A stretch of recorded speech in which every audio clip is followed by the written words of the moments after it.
Assalamualaikum dan selamat sejahtera semua anak-anak murid cikgu hari ini. Apa khabar semua? Cikgu harap semua sihat-sihat belaka. Baik, bersama lagi seperti biasa dengan Cikgu Hidayah dalam kelas Matematik tingkatan 5. Kita hari ini masih lagi berada dalam 4.1 berkenaan dengan percukaian. Cuma kita nak lihat sekarang standard pembelajaran 4.1.4 dan kalau berkesempatan kita akan habiskan pada hari ini semua berkenaan dengan subtopik yang berkaitan percukaian. Baik, hari ini kita akan belajar pula bagaimana kita nak menyelesaikan soalan yang melibatkan pengiraan tentang cukai jalan, cukai pintu, cukai tanah serta cukai jualan dan perkhidmatan. Baik, sebelum itu jom kita lihat kepada apa yang telah kita pelajari dalam kelas sebelum ini. Jom imbas balik. So, sebelum ini seperti yang kita sedia maklum, kita dah belajar tentang PCB. Ingat balik, apa itu PCB? PCB adalah potongan cukai bulanan atau dengan kata lain, kita dah dahulukan pembayaran cukai pada setiap bulan, terutamanya bagi government servant, bagi yang bekerja kerajaan, tiap-tiap bulan dah potong siap-siap gaji. Tetapi kita seperti yang telah dimaklumkan dalam kelas sebelum ni, kita diminta buat taksiran cukai yang perlu dibayar setiap tahun sebelum bulan 4 berakhir. Jadi di situ baru kita dapat lihat sama ada sekiranya potongan cukai bulanan kita atau PCB itu kurang daripada yang sepatutnya cukai perlu bayar, maka kita perlu buat pembayaran yang kurang kepada LHDN. Dan sekiranya PCB tersebut lebih daripada cukai perlu bayar, jangan risau, LHDN akan bayar semula, kita boleh claim. Sebab itu gunanya kita buat taksiran cukai setiap tahun. Okey, dan kemudian kita juga telah belajar dalam kelas sebelum ini, terutamanya bagi pasangan yang dah berkahwin.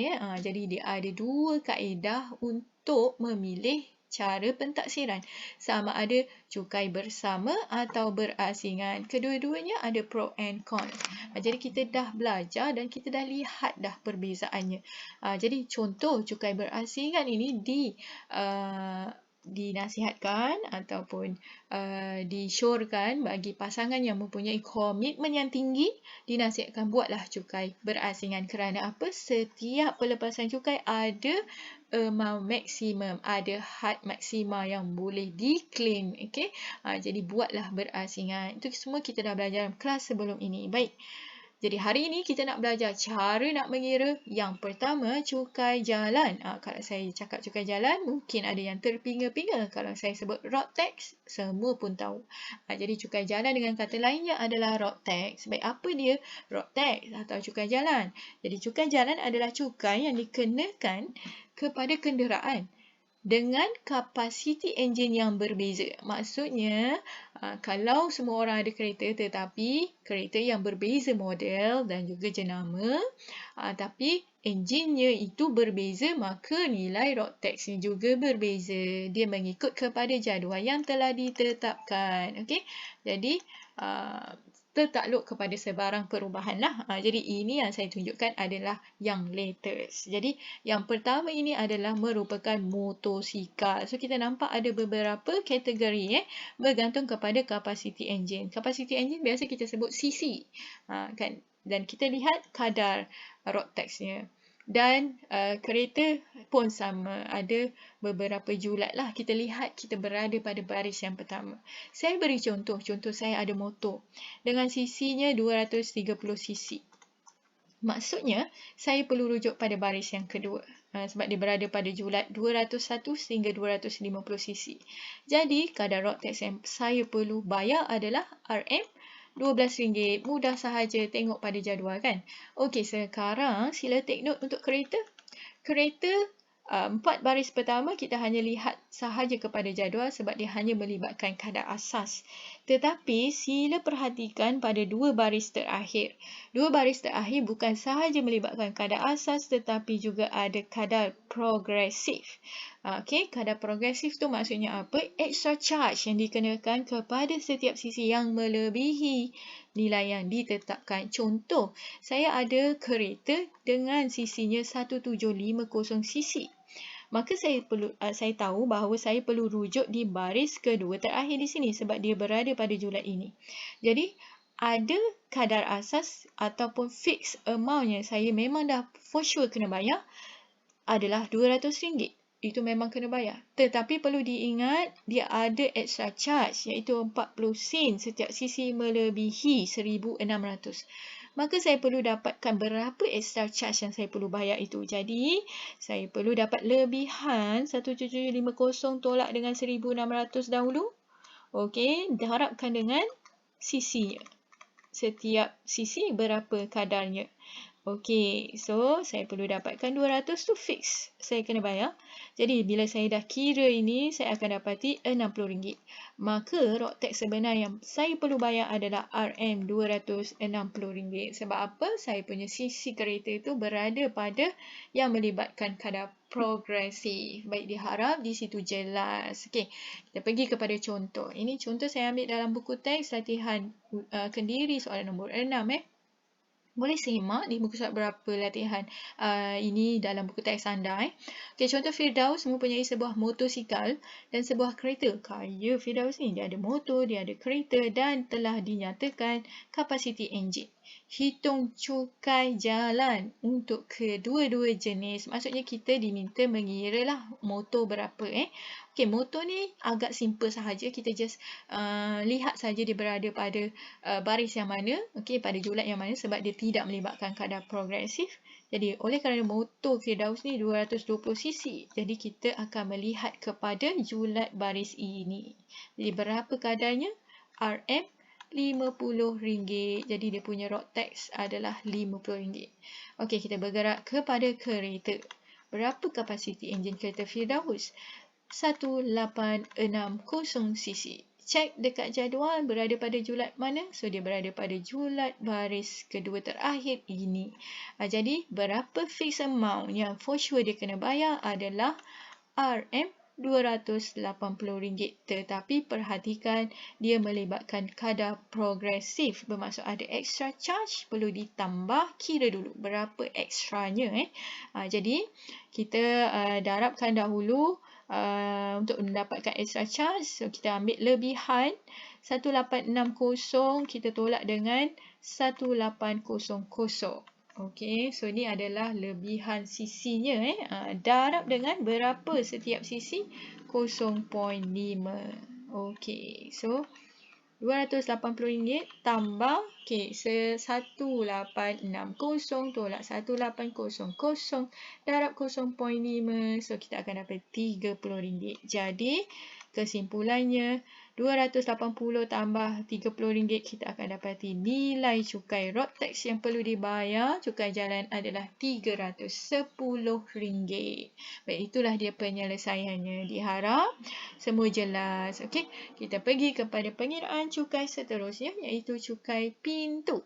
Seperti yang saya dah kata, cukai pintu ini dikenakan ke atas bangunan-bangunan, contohnya rumah-rumah yang melibatkan kos penyelenggaraan yang mana ia dikutip oleh Majlis Perbandaran.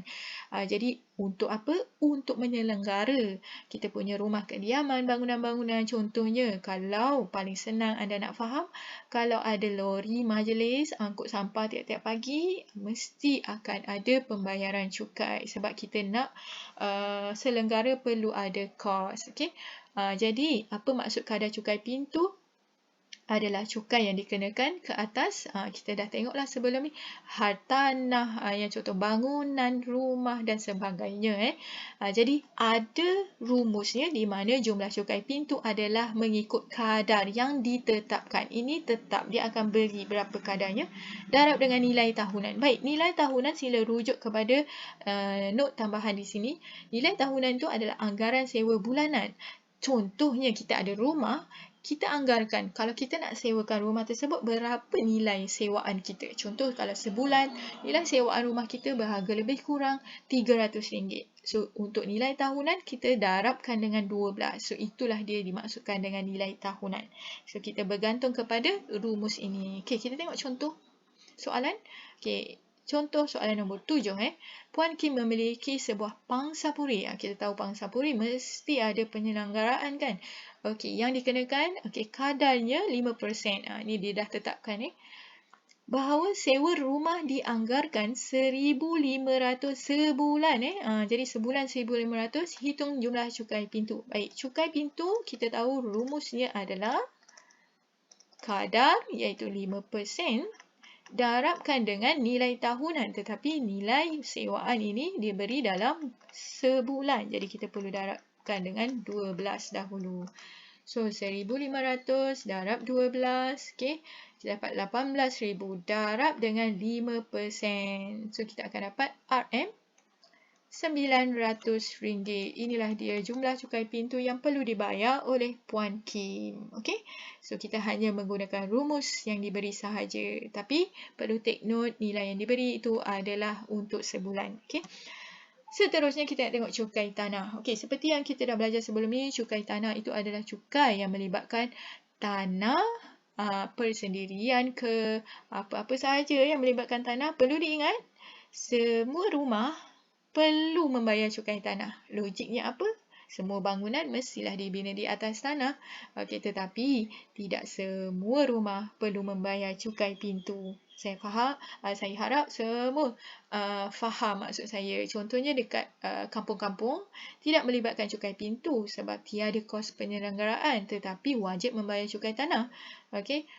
Dan bezanya cukai tanah dengan cukai pintu, cukai tanah ini bergantung kepada saiz ataupun luas tanah tersebutlah. Jadi ini adalah merupakan rumusnya di mana kadar telah ditetapkan darab dengan jumlah keluasan. Okey, kita tengok contoh.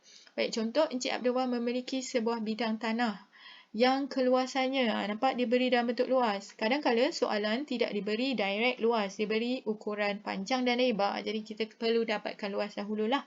Tapi ini tak ada masalah, dia dah beri luas terus.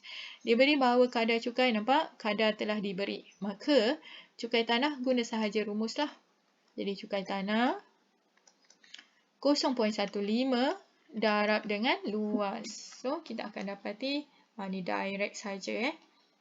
So, kita akan dapati nilainya adalah RM45 yang harus dibayar oleh Encik Abdullah. Okey, next kita pergi kepada yang terakhir iaitu pengiraan cukai jualan dan perkhidmatan. Dengan kata lain, ini adalah service tax yang mana saya dah terang sebelum ni. Kalau pergi restoran fast food, kita ada service tax. Kadar cukai jualan bergantung kepada barangan.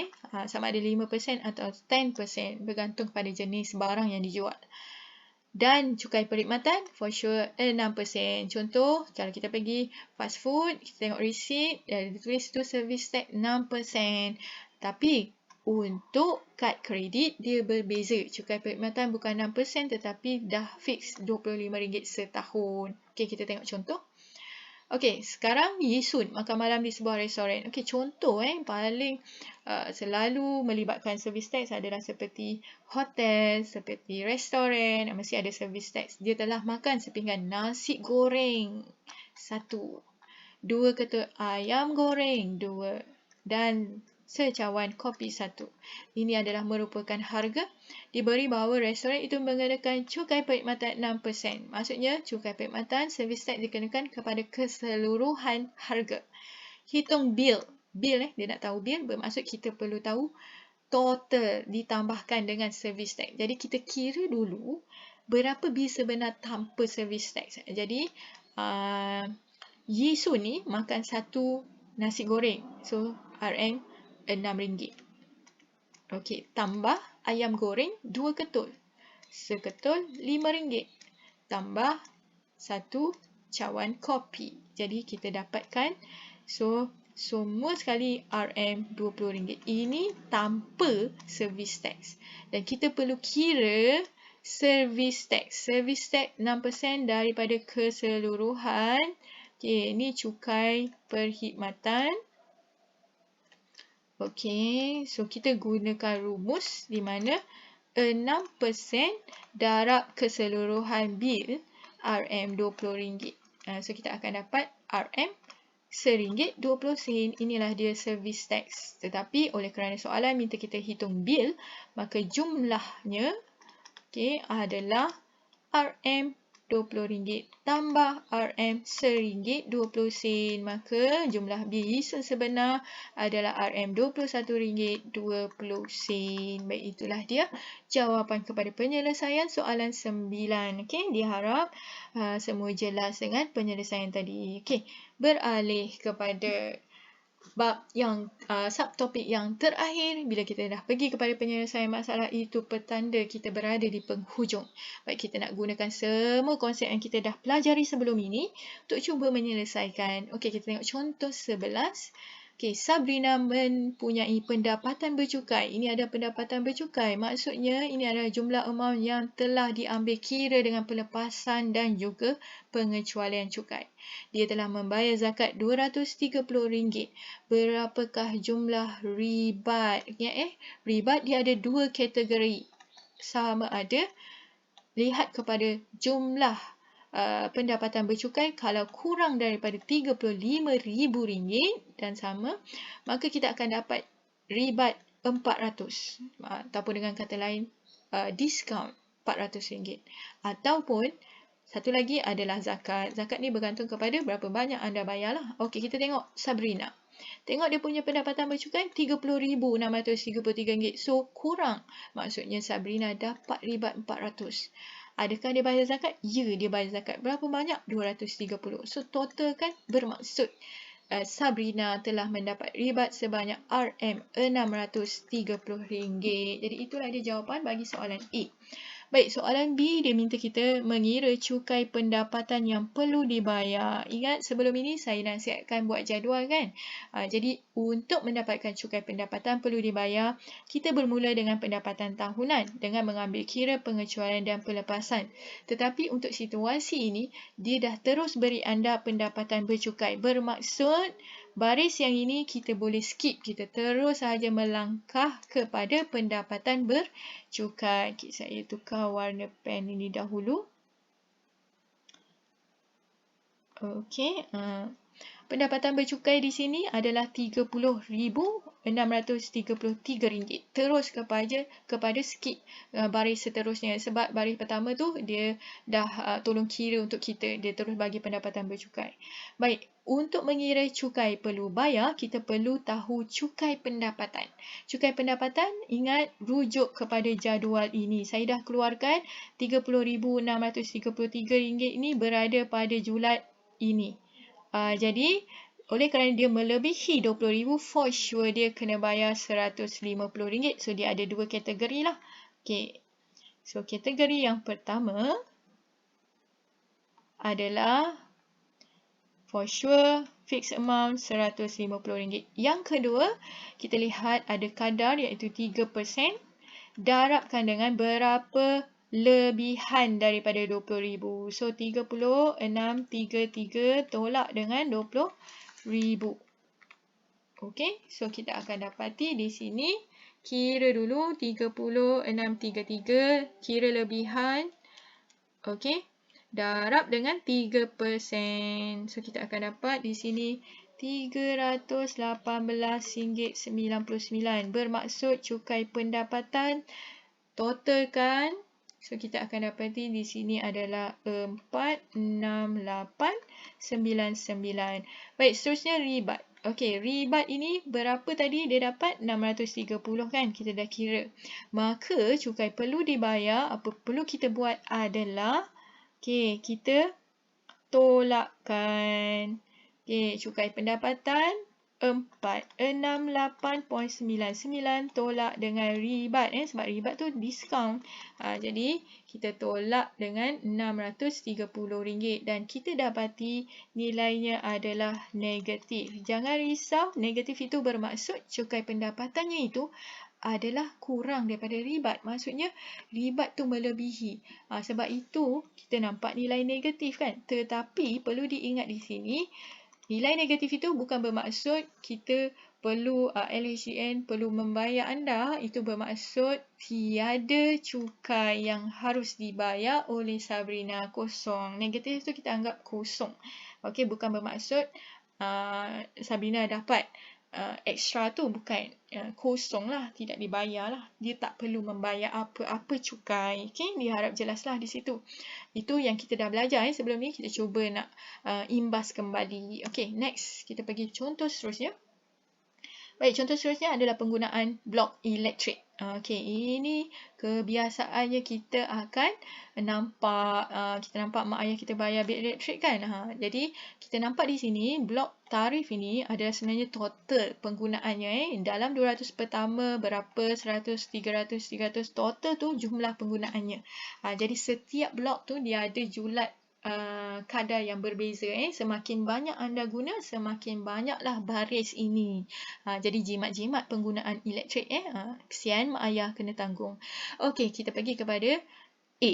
Hitung nilai X, Y dan Z. Okey, kita tengok soalan A, X, Y dan Z tu mudah sahaja. Apa yang kita perlu buat adalah kita hanya darabkan sahaja penggunaan dan juga kadar. Jadi yang pertama, penggunaan yang pertama untuk dapatkan X, 100 darab 0.334. So, kita akan dapati RM33.40. Untuk Y, 300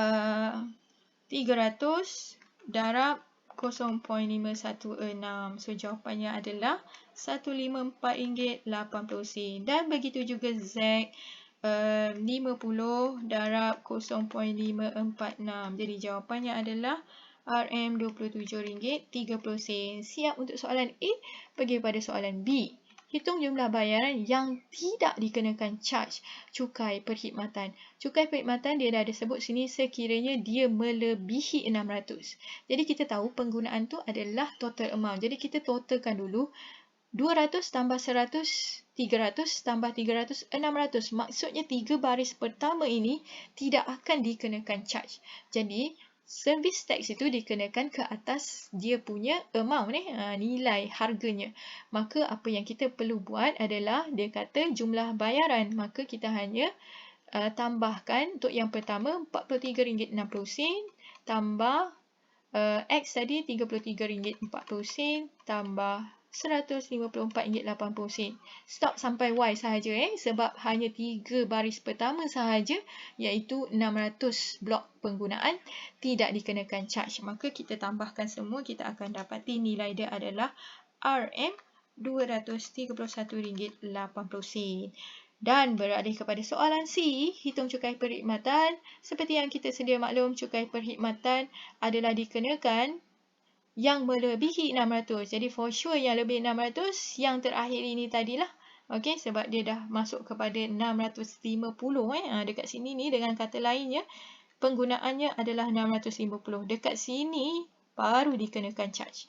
Jadi 6% adalah 6/100 darab berapa harga bayaran amount bagi blok penggunaan yang dikenakan service tax tersebut, iaitu RM27.30. Z, nilai Z. So, kita akan dapati nilai dia adalah RM RM1.64. Jadi, itulah dia penyelesaian bagi soalan A, B dan C untuk contoh 13. Okey, macam mana dapat membantu anda memahamkan dalam subtopik ini ataupun tidak. Jangan risau kalau masih lagi tak faham di mana-mana part, bolehlah tanya dengan cikgu pada bila-bila masa sahaja. Okey, jadi untuk latihan hari ini, sila buka buku teks anda, muka surat 118.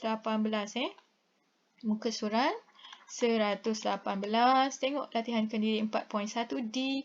Soalan 1 dan 2 sila buat dalam buku latihan 1. Okey, baik, itu sahaja kelas kita hari ini. Sekali lagi tahniah dan terima kasih kepada yang mengikuti kelas. Anda sememangnya adalah yang terhebat. Okey, sekian sahaja. Terima kasih dan Assalamualaikum.